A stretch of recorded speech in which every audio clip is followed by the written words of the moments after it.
Hey guys, 6 Foot Geek here. Just call me 6 Foot or Geek, no problems by me.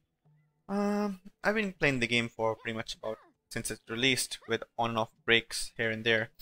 And really, I've been wanting to make videos about it for quite a long time, but been too lazy. Videos in general, even, but just been way too lazy. But yesterday's debacle kind of did convince me to, come out of my lazy hole and just come out with a video at least this once.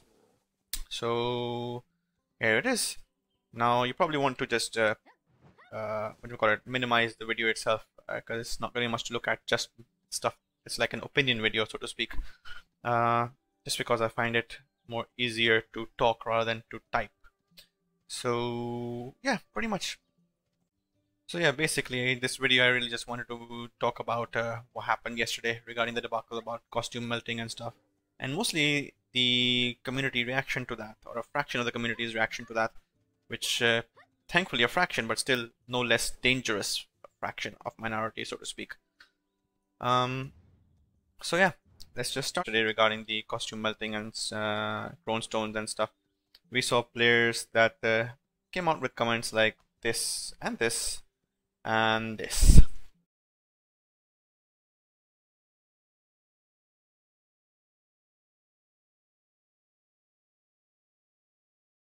It's pretty given that these people are, let's just avoid a negative trigger word here and call them naive. There's lots of reasons why changes like this are so bad for the game, and I really just want to focus on, oh hey, camel, magic survival, nice man. um I just want to really focus on 3 points uh, that why this sort of a thing is bad for the game in general. um First one being that the one that actually saw the least commented on in the forums and Reddit, probably because we're all so jaded by now. That being the GMs had the sheer audacity to completely shamelessly admit that the game was purposefully made with really horrible mechanics to forcefully worsen the player experience in order to push their pay to win cash shops. Possibly the number one slippery slope argument that white knights like to argue against is that no, this game is designed as is. What the hell? Where is the freaking node manager? Okay. Game is designed as is. These are just pay to convenience for people with jobs. Here, the GMs quite literally said that nope, we made the game around the cash shop.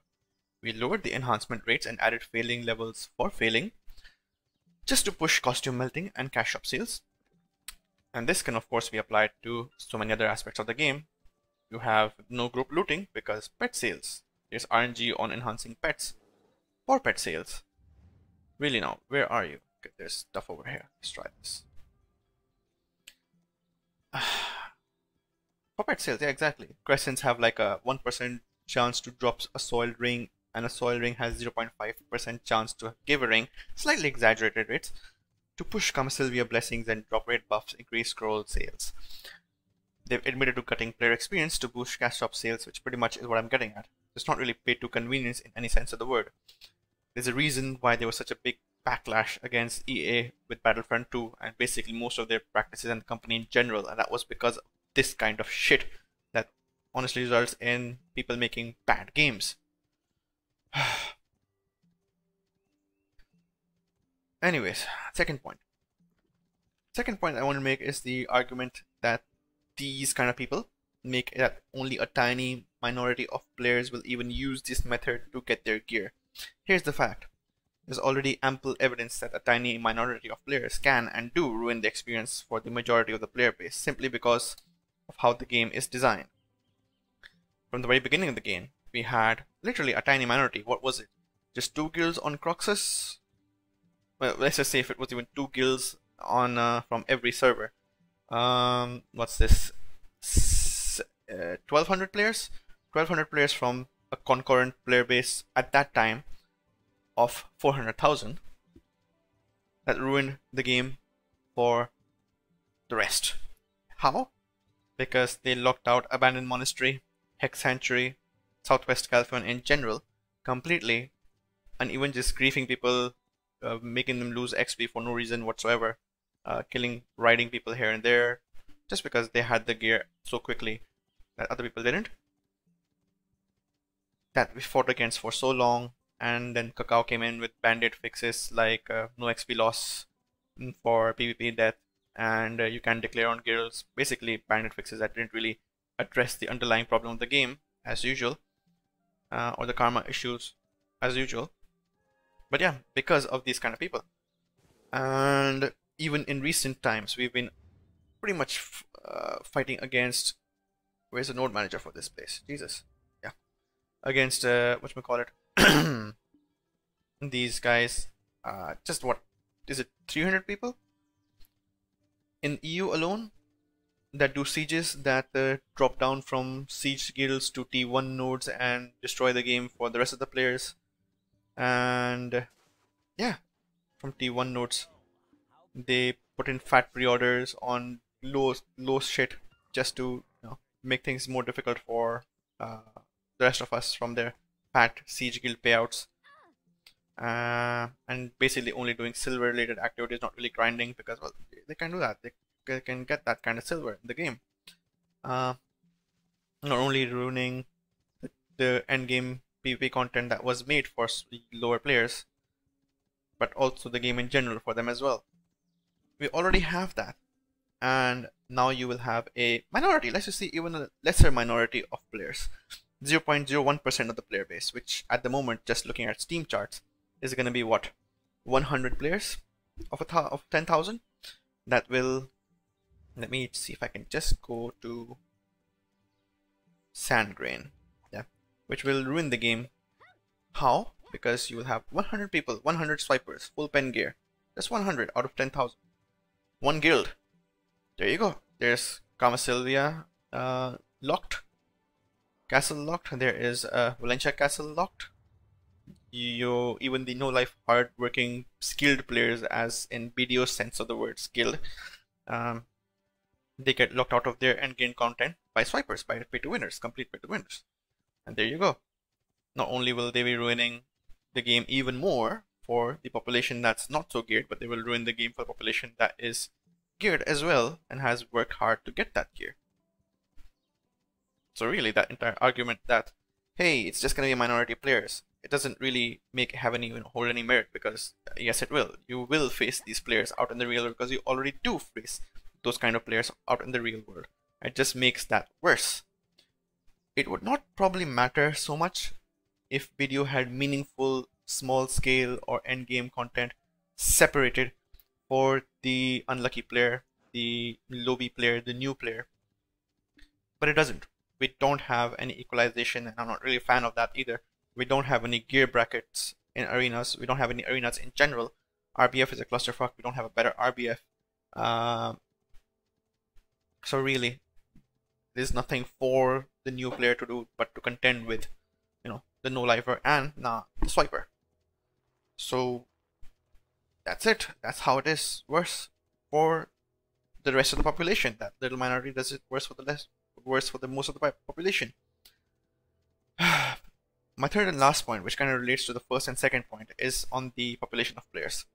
We've always heard these things around the market. It's actually quite surprising that the same people who are kind of defending this sort of swiping and pearl shop advantages are the same players that in other comments go like, market is dead, no sharps, hards, Kakao, event economy, And that really is because of both the way the game is designed and the pay-to-win elements that come along with it. Yeah? Because just think about it. The player doesn't really have a population to sustain the economy for the game. We like to blame sea monster hunters for it, and while it's true, sea monster hunting and the octoboys do worsen the condition, it's not really the cause of the condition. The cause is the accumulation of BDO's extremely poor drop rates in order to fuel their economy and cash shields, as well as the low player base. The player base is low because everything, as discussed in point 2, is stacked against the new players. They have to contend with no-lifers and swipers in order to play, progress, and even engage in endgame content that is for newer players, as I said previously. What results is that these players quit. There's very little retention of new players. Veteran players quit because there is burnout, there's new games coming out that they want to try. I mean, that's just the natural thing that will happen. Veterans will not stay in the game. They will quit. No matter how slowly, they will do that. The game needs new players to be grinding, to be generating items for the economy. It doesn't have that. Why would, even as a veteran player, why would I grind crescents for 140 soiled drops and not even a single crescent rank out of them, when I could just do processing, generate silver, and pre-order them? It's not good for the economy, or just do Kaifin or Hysteria as a veteran player with my 280 AP, generate silver and pre-order my crescent rings. There's no point in me going out to Zaka and fighting him for less, like I had a horribly less chance of getting a drop or even getting an aura, when I could just do other stuff in the game to generate pure silver and pre-order my shit. And obviously that's not good for the new player as well, because there's nothing on the market that they can buy, and there's no way that they can even supply the market to get silver themselves. So anyways, they quit, your population dips down, the economy is in even more shambles, and the game is pretty much Arcade 2.0. It's a sad thing really, because BDO doesn't really care about the kind of player who, well, let's just say like me, has paid about 300 to 400 quid over the last 2 years and is enjoying the game, or was enjoying the game as it was. It cares more about the kind of player that drops 300 quid a month on the game, because that kind of player, no matter how small of a population of that player is, they will generate more revenue in 1 year than 24 of me. That's just how it is. It's just that sad, and that's pretty much what will lead to this game dying like Bless and Arcade. In come the game is not dead, it's not gonna die memes. Yeah, sure, Arcade isn't dead either, man. I mean, it has a healthy enough population to sustain it for the whales, in that sense of the word. Anyways, I guess I'm gonna go and enjoy Monster Hunter for a while, where the grind is actually even grindier than Black Desert while still being more rewarding. Peace out.